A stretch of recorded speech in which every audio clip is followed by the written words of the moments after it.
Olá pessoal, que bom que você está aqui nas aulas da pós-graduação, aqui da Fabra, e você sabe que uma das obrigações, do curso é que você, ao final do curso, poste no seu AVA um paper, um artigo científico, aliás, um paper. E eu quero falar um pouco sobre a metodologia de paper. Você teve a sua graduação, você estudou sobre metodologia científica, a BNT, essas coisas todas, mas eu quero hoje focar de uma forma mais específica na questão da elaboração do paper para te ajudar nessa tarefa que você tem que fazer para concluir seu curso. Bom, voltando lá nas aulas de metodologia científica, a gente sabe que o conhecimento ele nunca acaba. Na história da humanidade, é a história do homem conhecendo. O homem é sujeito e construtor do conhecimento.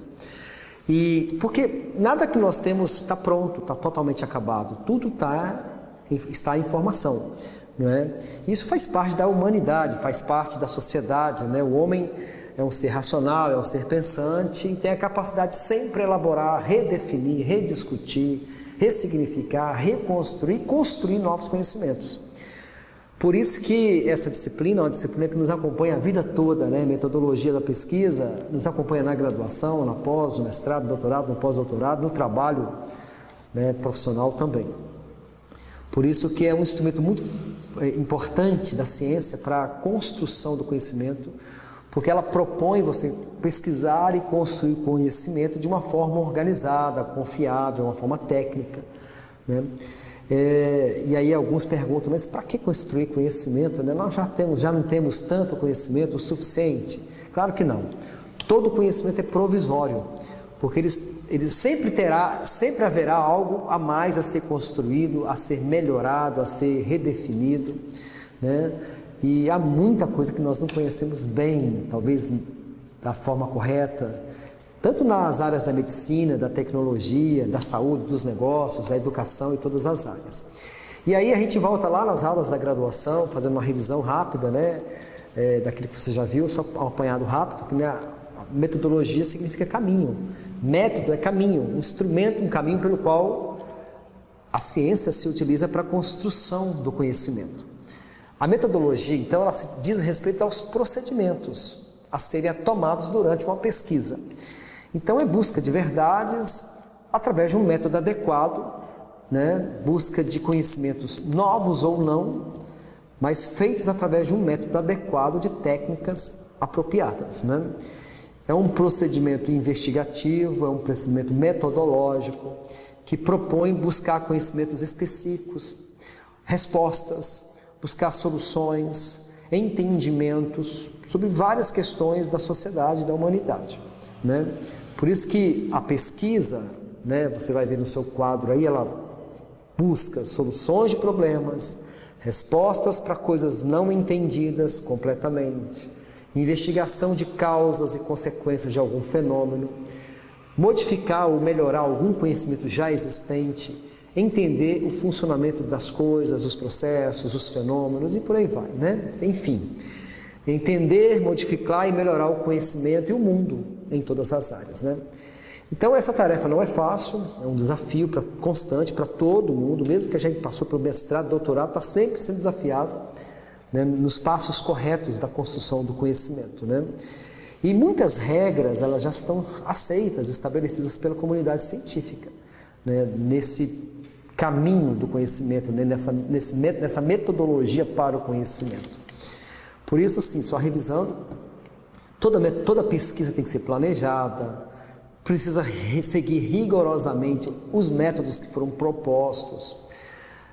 E uma outra coisa muito importante é que toda pesquisa, qualquer nível, ela nasce de um problema, ela parte de um problema. E nós vamos falar na frente sobre isso.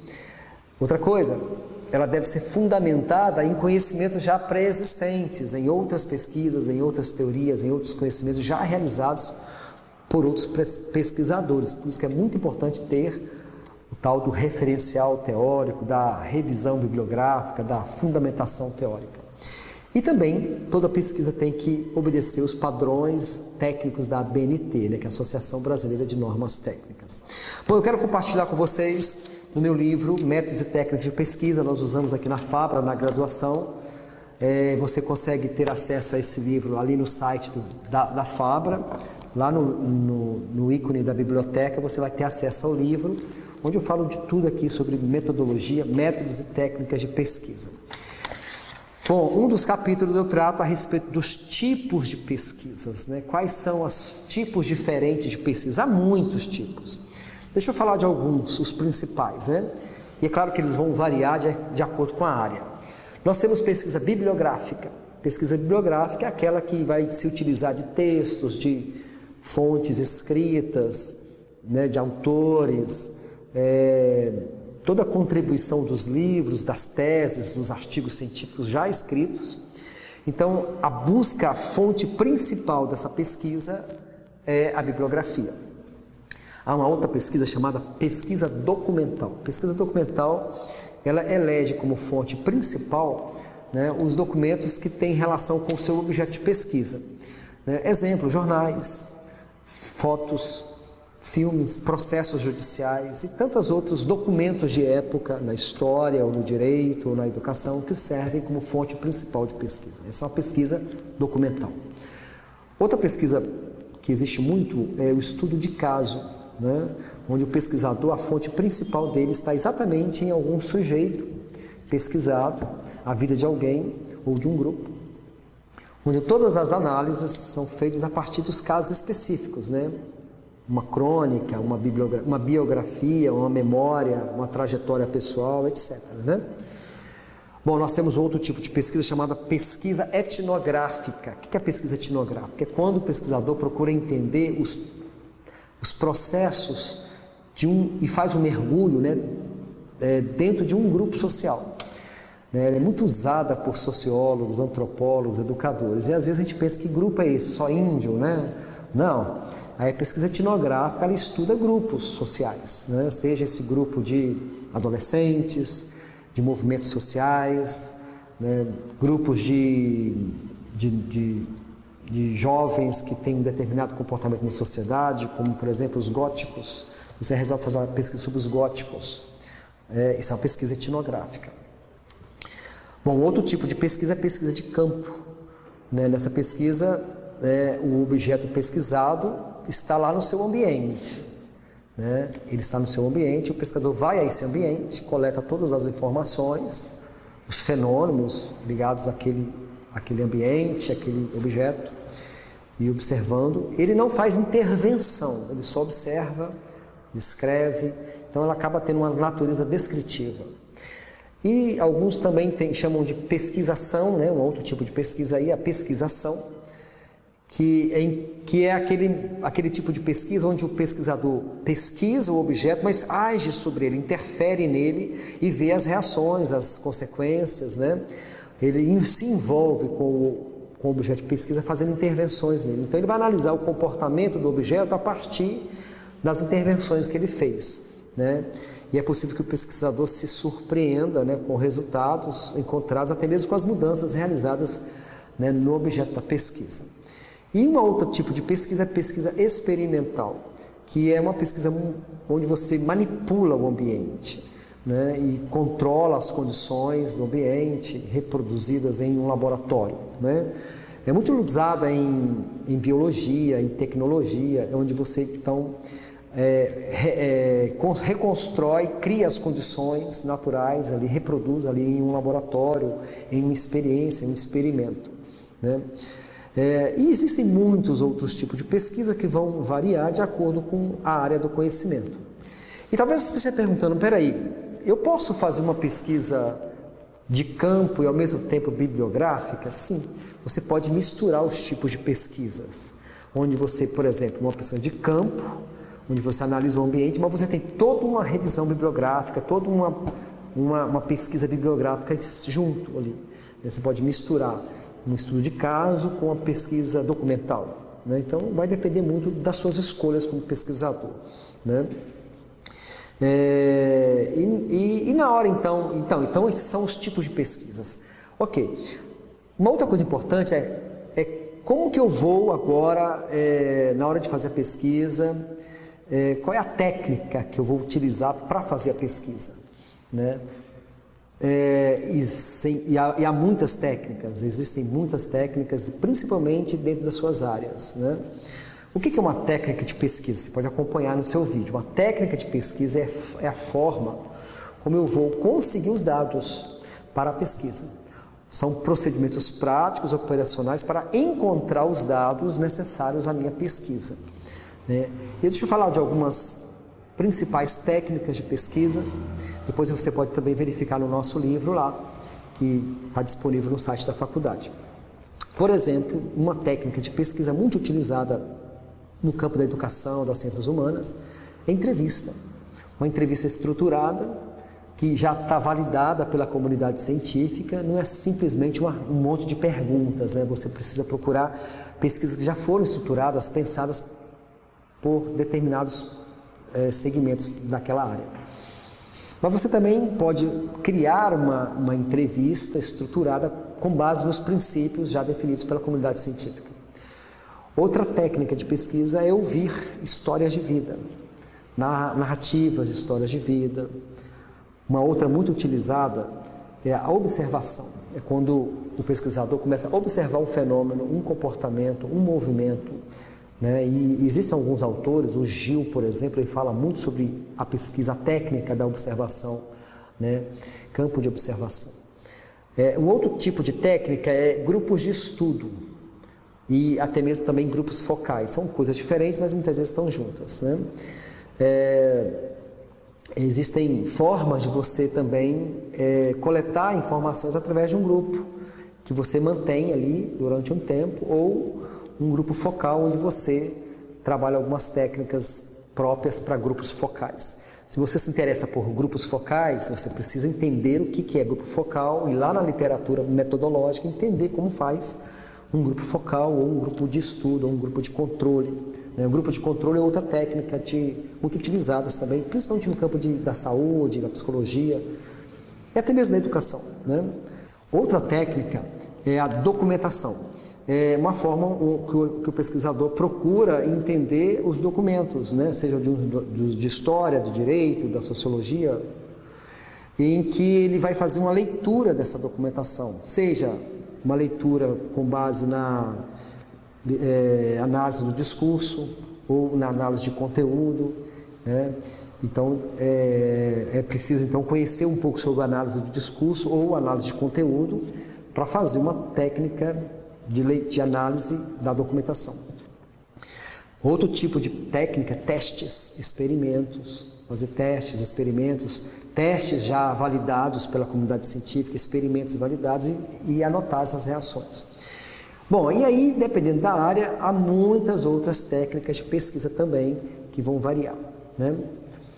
Bom, dito essas coisas, a pergunta agora é: quais técnicas para analisar os dados? Eu tenho tipos de pesquisas, formas de coleta de dados, e agora como eu vou fazer a análise desses dados, né?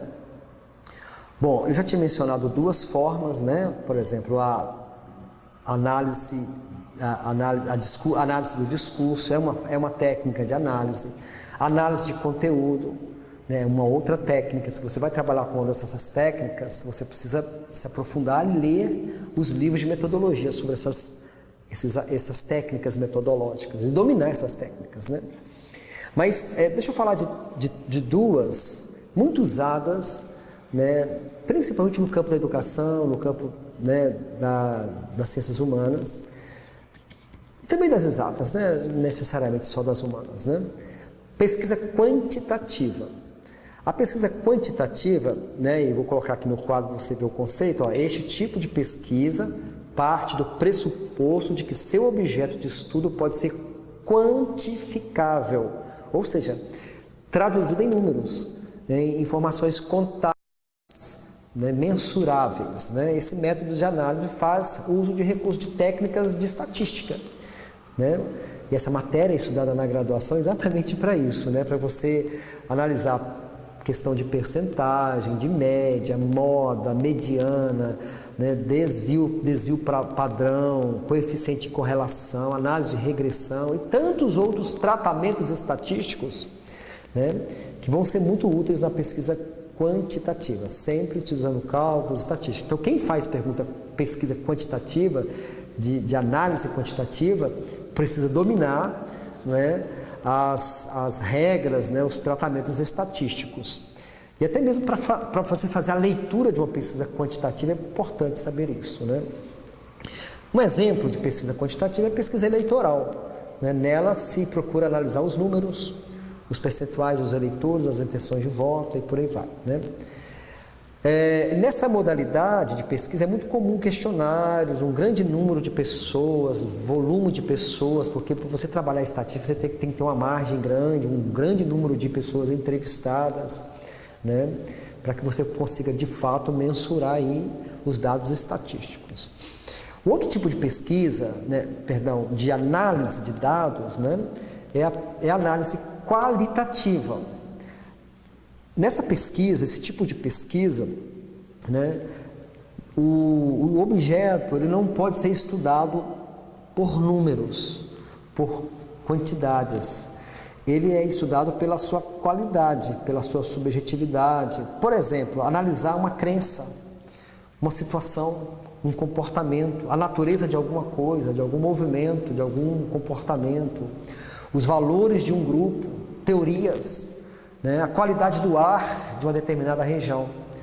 Então, esse tipo de pesquisa ele é muito usado em ciências sociais também, né? E é claro que nas outras também, mas ciências sociais se utilizam mais dessa forma de análise, né?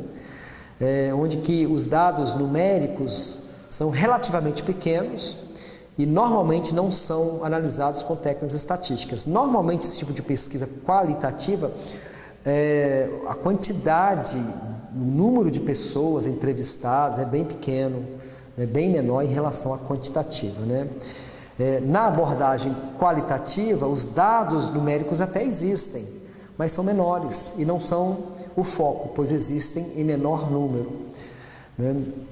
E é possível que numa pesquisa qualitativa se busque mais os elementos afetivos, emocionais, inconscientes, subjetivos, né, que atravessam a qualidade do objeto de estudo, né? Agora, existem pesquisas que tentam juntar as duas coisas, ela chamada de qualitativa, quantitativa, quali-quanti, alguns chamam assim, né? Onde você analisa tanto os números em uma determinada quantidade, mas também não deixa de analisar o qualitativo, né? Os dois aspectos, né? Bom, isso aí quem define é você. Quem define é o pesquisador. Qual é a técnica que vai usar, que tipo de pesquisa vai usar, que técnica que vai usar para coletar os dados e que técnica vai usar para analisar os dados, né? E o resultado disto se torna um documento acadêmico, né? E aí você tem uma série de documentos acadêmicos diferentes, né? Que muitos podem ser publicados até mesmo numa revista científica. Por exemplo, uma tese de doutorado é um documento acadêmico, fruto de uma pesquisa.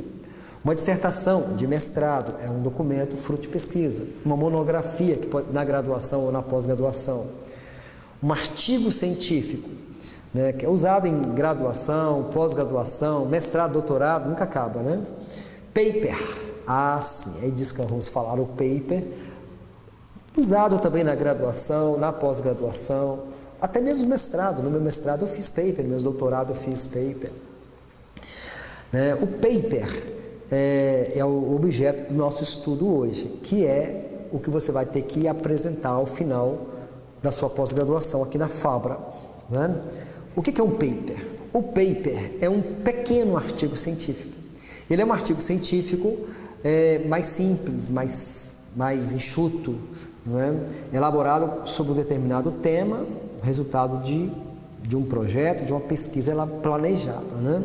Em outras palavras, o paper é um tipo particular de artigo científico, é uma espécie de artigo científico, porém um texto mais simples, mais resumido, o que não o isenta de ser bem feito e com regras, e com métodos, e com rigor científico. Mas ele é menor, né? Menos extenso do que um artigo científico. Isso, então, é um paper. Bom, a estrutura pode ser a mesma de um artigo científico. Sua utilização é mais voltada para comunicação em congressos, seminários, simpósios, eventos científicos, eventos acadêmicos. O paper tem sido muito utilizado pelos cursos de graduação e pós-graduação como uma forma de capacitar e treinar os docentes, né, e os discentes também, na habilidade da pesquisa científica. Os programas de iniciação científica das faculdades trabalham muito com paper, né, para publicar e divulgar resultados de pesquisa. Bom, então é sobre isso que vamos falar e eu quero então entrar agora nessa questão. Quais os passos então para a elaboração de um paper, né? Quais são os passos? Vamos lá? Vamos lá. Primeira coisa, defina o problema. Né? Qual é o problema? Toda pesquisa começa com um problema. Lembre-se disto. Toda pesquisa começa com um problema. Qualquer delas, desde uma tese até um paper, começa com um problema. Né? Você tem uma coisa que tem que te instigar, algum assunto mal explicado, algum problema na escola, algum problema de comportamento social, seja lá o que for. Defina o seu problema em um parágrafo, deixe claro lá, o meu problema é este, o que me incomoda é isto, o que está mal resolvido é isto. Né? Sempre encerre a definição do seu problema com uma pergunta, ok? A partir desse momento, que você já problematizou, então você vai, a partir desse problema, fazer a revisão da sua literatura. O que é revisão da literatura? Todo assunto, de alguma forma, direta ou indiretamente, em maior ou menor grau, já foi tratado. Pelo menos a base desse assunto, pelo menos os princípios desse assunto. Né? E até porque no paper você não tem obrigação de escrever uma coisa nova, inédita, isso é coisa lá da tese de doutorado, nem no mestrado a gente precisa versar sobre nada inédito. Mas você precisa então ter uma fundamentação teórica, né? Uma fundamentação bibliográfica, então você precisa eleger alguns autores para antes da pesquisa criar uma base.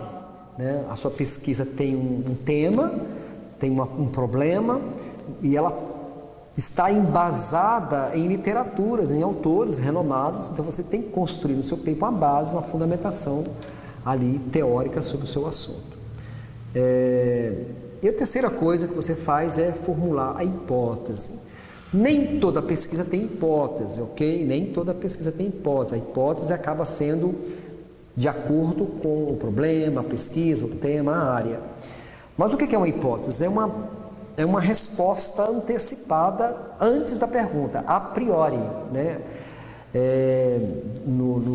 Kant fala do a priori e do a posteriori. O a priori é antes da experiência, a posteriori é após a experiência. Ou seja, antes da pesquisa, você entende que a resposta para o seu problema é esta. Então você formula a hipótese. Depois você vai para a pesquisa.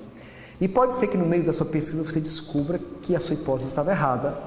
Pode ser que você formulou uma hipótese mais ou menos certa. E pode ser que você acertou em cheio a sua hipótese. Não é obrigado você, no final da sua pesquisa, concordar com a sua hipótese. Senão você acaba forçando a sua pesquisa, né? Deixa a coisa fluir. Mas é importante estabelecer uma hipótese, né, no seu paper. Eu parto da hipótese que a solução está ligada a isso, aquilo, outro. Agora vamos experimentar, vamos pesquisar para ver se é isso mesmo, ok? Quarta coisa no seu paper, metodologia. Metodologia é algo que você escolhe. Todo pesquisador ele é livre para escolher o método, a forma. Se a sua pesquisa vai ser bibliográfica, de campo, etnográfica, estudo de caso, né? O que for, de experimento, de laboratório experimental. Você que escolhe a técnica de análise dos dados, se vai ser entrevista, se vai ser grupos focais, se vai ser sociograma, grupos de controle, o que for, observação. Você estabelece isso aí. E você escolhe também, né, a forma como você vai analisar os dados. Né? Vai ser a partir da teoria da análise do discurso, vai ser a partir da análise de conteúdo, e existem vários autores que vão te ensinar a fazer esse tipo de análise. Tá? Isso, então, esse momento da metodologia é seu, você que escolhe, né? Você que decide o caminho, o método. a ser seguido. Agora, a partir do momento que você escolhe o método, você tem que segui-lo. Você tem que segui-lo criteriosamente, né? Você não pode escolher um método aqui e fazer uma coisa diferente, né? E aí então você começa a executar a pesquisa, os dados, ir ao campo com base, né, nas técnicas que você escolheu, coletar os dados, coletar as informações, fazer as observações e por aí vai. Fazer as leituras dos textos, dos livros, dos documentos, dos experimentos. Bom, fez a sua pesquisa, agora você vai relatar. Aí vem o outro passo, é relatar o que você encontrou. Essa é a estrutura de um paper. Você relata, eu encontrei isso, de forma organizada, você vai relatando todas os seus achados, né? De forma bem descritiva, tá? Você não vai ainda interpretar e nem discutir, você só relata, descreve. E depois você interpreta, é o próximo passo. Interpreta os resultados, aí sim, você vai começar a discutir aquilo ali, aqueles dados, aquela estatística, aquelas classificações, as relações de uma coisa com a outra, as comparações, as diferenças, a interpretação dos resultados. Então, lá no paper você interpreta, né? Você fica livre para fazer suas análises, né? As suas digressões, as suas comparações, as suas relações, né? Depois você discute os resultados, né? Essa discussão tem muito a ver com a aplicação disto, né, as previsões disso, a discussão para frente, para cima do problema, as discussões dos resultados encontrados, o que isso aí pode mudar, né, quais as perspectivas, é uma discussão mesmo, né, é bem legal essa parte aí, você discute os resultados. E por fim você vai para as suas considerações finais e encerra seu paper, né? E não se esqueça que todo o seu texto precisa estar dentro das normas da ABNT. No meu livro, na última unidade, você tem aí toda essa parte de formatação, né? O paper, por exemplo, ele não tem capa, ele não tem folha de rosto, ele não tem nada disso. Ele é mais ou menos como um artigo, é como uma apresentação de um artigo científico, já vai direto. E aí você então precisa dominar esses assuntos lá da graduação que você já estudou para poder organizar o seu paper dentro das normas da ABNT. Pronto, é só postar o seu paper, ok? E eu espero que eu tenha contribuído com você. Não esquece de dar uma pesquisada e baixar o livro lá, Métodos e Técnicas de Pesquisa. Lembrando também que na internet, no YouTube, tem muita informação sobre isso, que pode te ajudar a complementar, ok? Um abraço, bom trabalho.